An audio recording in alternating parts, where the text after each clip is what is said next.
Good evening, everyone. Thanks for joining me in this video. Since yesterday, I've been away and there are a lot of things that are happening that we're supposed to have deliberated on. And one of them is the arrest of the Ohanese youth president, Igbo Ayaka or Igbo Ayaka. Now, this arrest of this man is not because he's an Ohanese youth president.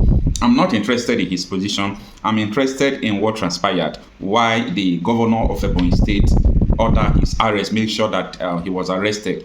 I'm saying it because the man supposed not to be arrested and the man has no business being in police detention. This is very, a biased situation. Now, for those of you who are not aware about the situation that led to his arrest, remember that this man is one of the first people who told Ebonyi State governor that there will be possible attack 4 days before the attack. I repeat, this Ohanese youth president is one of the people who told the Ebonyi State governor that there would be possible, Fulani attack on the community where they kill almost 30 persons, burn down 30 houses, and so on and so forth. So what happened? After the attack and so on and so forth, it's like the man now started raising an alarm. I told the governor before this attack happened and he didn't do anything and so on and so forth. Now, the governor alleged that the guy's social media ranting or the information he's passing to the social media will unsettle Ebonyi State, will make a lot of people to grow anger. That is the reason why they arrested him. But in my own case, I think it is very important to state the fact that I reported that after the massacre took place in Ebonyi State, what happened next? The policemen were guiding the dead body. Go and watch the video, okay? I'm saying what I saw. Go and watch the video by yourself. The policemen with face mask, with heavy, ammunition, AK-47 and all those assaulted rifles, they were guiding the dead bodies. I asked a question the day the Ebonyi massacre happened, and the question I asked was, why should police and military be guiding the dead bodies? Why leaving the perpetrators? They did not, up to today, they have not even passed out the information that they have arrested one or two Fulanis who killed the tens of people who died that day, who burned down houses, going to billionaire. So what is going on? But you see, many times we, the Old Eastern region people, we are quick to point finger to people who are not our problem. Our problem is many political leaders in Igbo land. They are your problem. Now, how could it be, or think about it now, the people who killed the tens of people who died and burned down houses, none of them have been arrested. I have not seen the news. The people from the village, I am talking with them, they did not tell me that any one of them have been arrested. The fear has not led people to return their homes.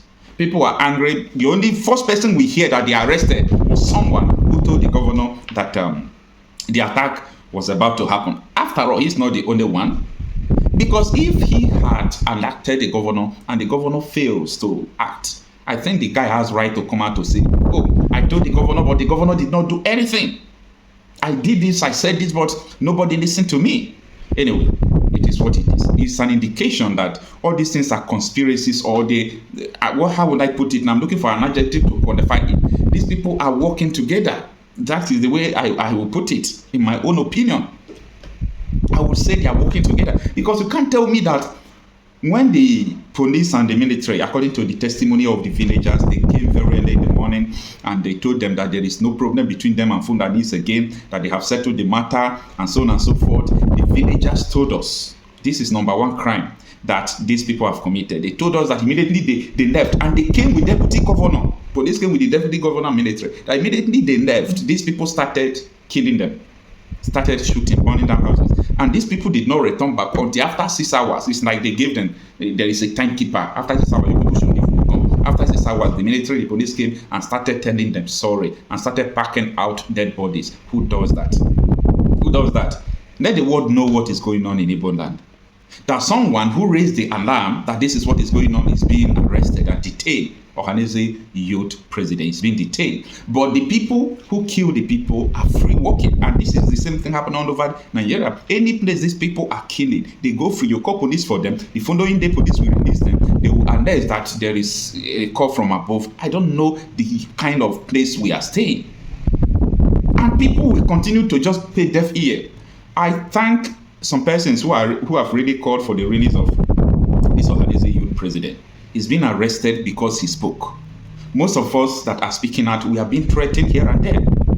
But we can't continue like this, okay? We can't continue like this. The reason why we keep on sensitizing people is that they can kill few people, they can arrest few people, they can detain few people at a particular time or perpetually if possible.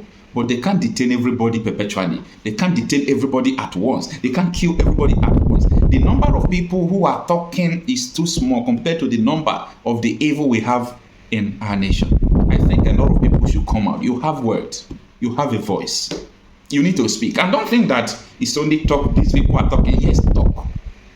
Talk. A lot of things did not happen because you talk. A lot of things did not happen because we are talking.